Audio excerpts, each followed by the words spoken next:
ऐसा थोड़ी है कि अब हमने वोट कर दिया तो सरकार हमारी बात भी ना सुने। जब देश में कोई लोकतंत्र में अपनी आवाज़ उठाता है तो उस टाइम पे कोरोना का बहाना लेके आ जाते हैं। लेकिन लड़ांगे और जीतांगे, कह दिए मोदी ने जाके नहीं, उल्टे को नहीं हटते। भैया जोर जुल्म की टक्कर में संघर्ष हमारा नारा है। हम इतने लड़ांगे जी, चले जाएंगे तो पल्ले ही कुछ नहीं, अपने भूखे मर जाएंगे। पिछले एक महीने के दौरान अपनी मांगों को मनवाने की हर मुमकिन कोशिश में लगे ये किसान जब अपनी मांगें मनवाने में नाकाम हो गए, सरकार से 5 बार की बातचीत फेल हो गई, तो अब इन्होंने भूख हड़ताल का सहारा लिया है। यहाँ पर 12 किसान भूख हड़ताल पर बैठे हैं जो रोटेशन वाइज बैठ रहे हैं। इनमें हरियाणा के भी किसान हैं और पंजाब के भी किसान हैं।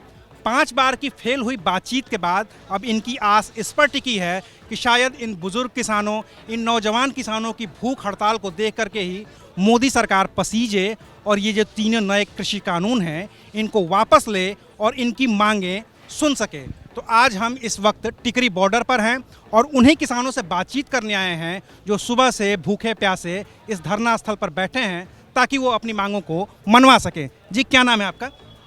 बलकार सिंह। बलकार सिंह जी, क्या लगता है 5 बार की बातचीत फेल हो गई और सरकार ने फिर से एक बार आश्वासन दिया है, फिर से एक बार लेटर लिखा है कि 6ठी बार बातचीत हो, क्या लगता है सफल हो पाएगी?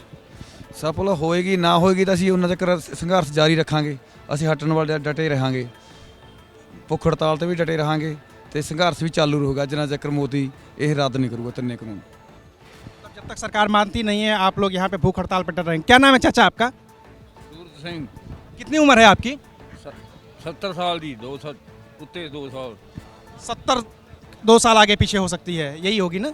आपको पता है कि जैसे हमारे एक प्रधानमंत्री हुआ करते थे विश्वनाथ प्रताप सिंह, जब उन्होंने एक बार भूख हड़ताल की थी तो लंबी भूख हड़ताल की वजह से उनकी किडनी डैमेज हो गई थी। वो बार बार एक बात कहते भी हैं, अपने नेताओं को कहते भी थे जब तक जिंदा थे कि भूख हड़ताल मत किया करिए।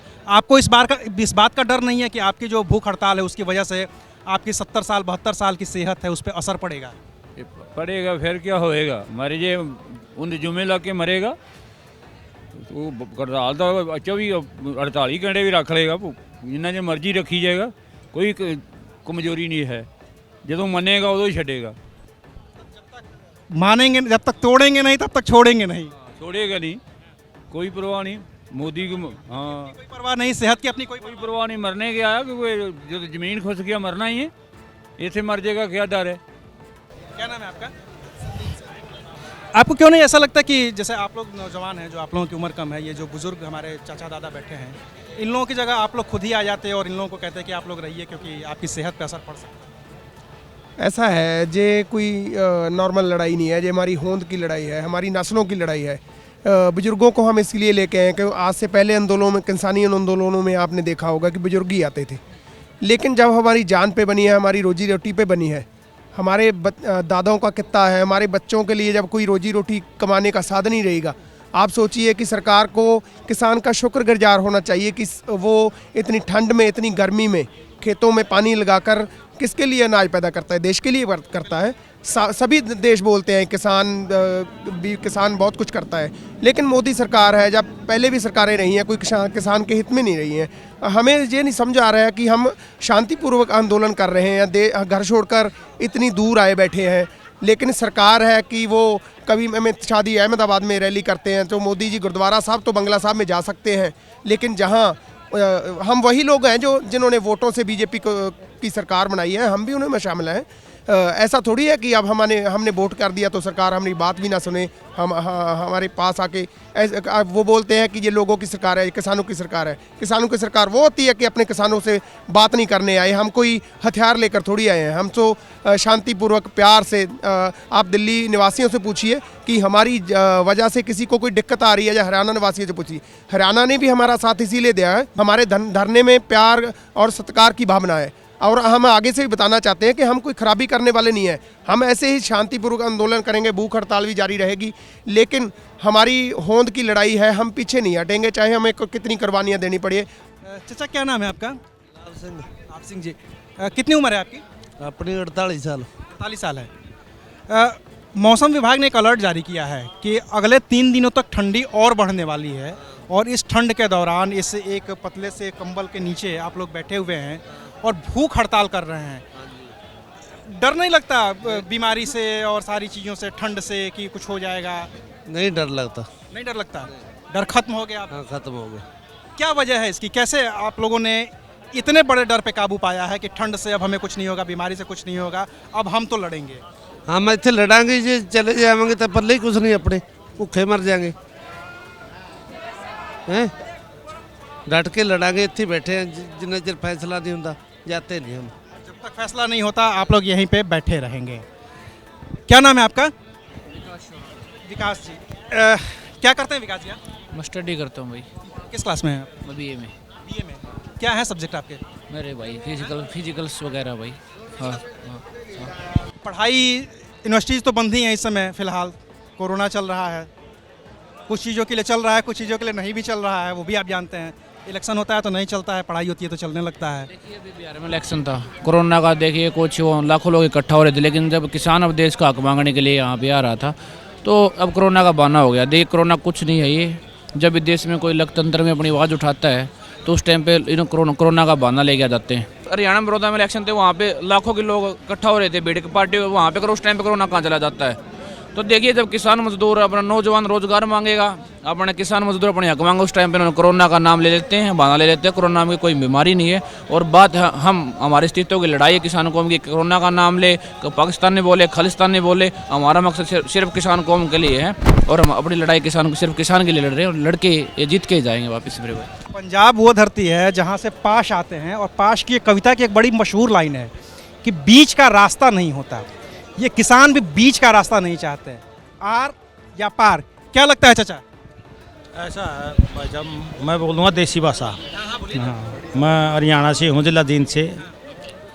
रास्ता तो या तो किसान बचेगा या सरकार से एक रहेगा, उल्टे किसान हटने वाले नहीं हैं।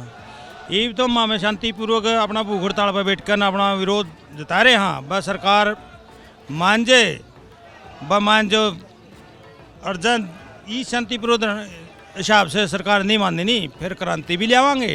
किसान के बगैर कुछ नहीं, किसान ने नहीं लगा तो फिर सरकार क्या करेगी? जब खाने दाने नहीं होंगे तो बता क्या करेगी सरकार, क्या खाओगी? मैं आपसे सिर्फ इसलिए पूछ रहा हूँ कि हरियाणा वो ज़मीन है जहाँ के सर छोटू राम ने अंग्रेज़ों से लड़ाई लड़के पूरे देश में मंडियाँ बनाई थी। और आज भी किसान आंदोलनों की जब भी बात होती है, किसान नेताओं की जब भी बात होती है, तो यूपी बिहार में सहजानंद सरस्वती का नाम लिया जाता है और इधर सर छोटू राम का नाम लिया जाता है। आप लोग उस ज़मीन से आते हैं जिन आपके पूर्वजों ने अंग्रेज़ों से लड़ाई लड़ी थी। आप तो अब अपने देश के प्रधानमंत्री से लड़ाई लड़ रहे हैं। लड़ाई तो देश के प्रधानमंत्री तो होगी और किस्त होगी। कानून तो ये देश का प्रधानमंत्री ने बनाए जो किसानों के खिलाफ बनाए। नू बताओ, जिस टाइम कानून बनाने लग गया था नहीं ये भारतीय किसान ने 1 करोड़ लेटर डाल दिया था। इसका दौरा है, मोदी दौरा है भाई, ये कानून ना बनाओ, ये गलत है, लेकिन उसने फिर भी बना दिए। लेकिन लड़ांगे और जीतांगे, कह दिए मोदी ने जाके नहीं, उल्टे को नहीं हटते और कानून वापस करवा के जावांगे, इतना धंधे को नहीं। ठीक है नहीं बात है? बहुत बात हो चुकी है आंदोलन पे, आपके सामने ही मैंने बहुत सारे आपके बुजुर्गों से, आपके छोटे भाइयों से भी बात की। मुझे रास्ता बताइए क्या है? देखिए चूँकि 5 बार की बातचीत फेल हो चुकी है, सरकार भी नहीं मान रही है, पीछे हटने को तैयार नहीं है, आप भी नहीं मान रहे हैं, पीछे हटने को तैयार नहीं है, निकलेगा कैसे रास्ता? भैया जोर जुल्म की टक्कर में संघर्ष हमारा नारा है। जब तक जीतेंगे नहीं, जब तक लौटेंगे नहीं। हमें चाहिए क्या? हमारे ऊपर जो कानून थोपे गए हैं, तीनों कानून हमारी वो वापस ले लो। अगर वो अच्छे हैं तो हमें चाहिए, नहीं तो अच्छा हम भरा करांगे क्या? जब वो कह रहे हैं अच्छे हैं आपके लिए कानून, हमें अच्छे नहीं लग रहे, वो हमारे ऊपर क्यों थोप रहे उसको? फिर वापसी जैसे उन्होंने पास किया ना, वो हमसे पूछ के पास किया था क्या? मैं बताऊं भैया, 2014 में जब बीजेपी की सरकार आई थी तब हम लोगों ने खुद ने वोट दिया था बीजेपी को कि हाँ ये बहुत अच्छी पार्टी है, हमारा विकास करेगी, किसानों को स्वामीनाथन रिपोर्ट लागू करेगी आते ही। और मोदी जी ने पहला भाषण दिया तो उसमें ये बोला था कि मैं जब सत्ता में आऊँगा पहली कलम से पहले ही दिन स्वामीनाथन रिपोर्ट लागू करूँगा और किसानों का कर्जा माफ़ करूँगा। किया किसी ने? आज तक हुआ किसी का? वही स्वामीनाथन रिपोर्ट लागू हुई आज तक? ये किसान उस स्वामीनाथन कमेटी की बात कर रहे हैं जिसकी रिकमेंडेशन 2006 में आई थी और उस बात को 14 साल बीत गए हैं। मनमोहन सिंह के ज़माने में एम एस स्वामीनाथन की अध्यक्षता में एक कमेटी बनी थी उसने किसानों की एमएसपी तय करने के लिए एक A2+FL C2 का नारा तरीका निकाला था। इसके अलावा और भी बहुत सारी बातें हुई थी, लेकिन ये जो बात कर रहे हैं ये उसी स्वामीनाथन कमेटी की सिफारिशों की बात कर रहे हैं जो 14 साल बाद भी लागू नहीं हो पाई है। बिल्कुल भाई, यही बात है।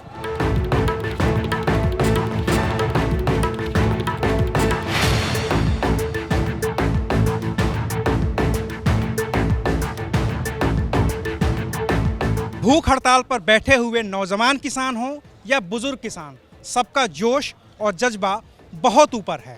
वो इस बात को लेकर दृढ़ प्रतिज्ञ हैं कि अब सरकार उनकी बात मान करके ही दम लेगी, या तो वो आंदोलन जारी रखेंगे या सरकार उनकी बात मानेगी। और इन किसानों की बात पे मुझे अहमद फराज का एक शेर याद आ रहा है कि मुंतज़िर किसका हूँ टूटी हुई दहलीज पर मैं, कौन आएगा यहाँ, कौन है आने वाला।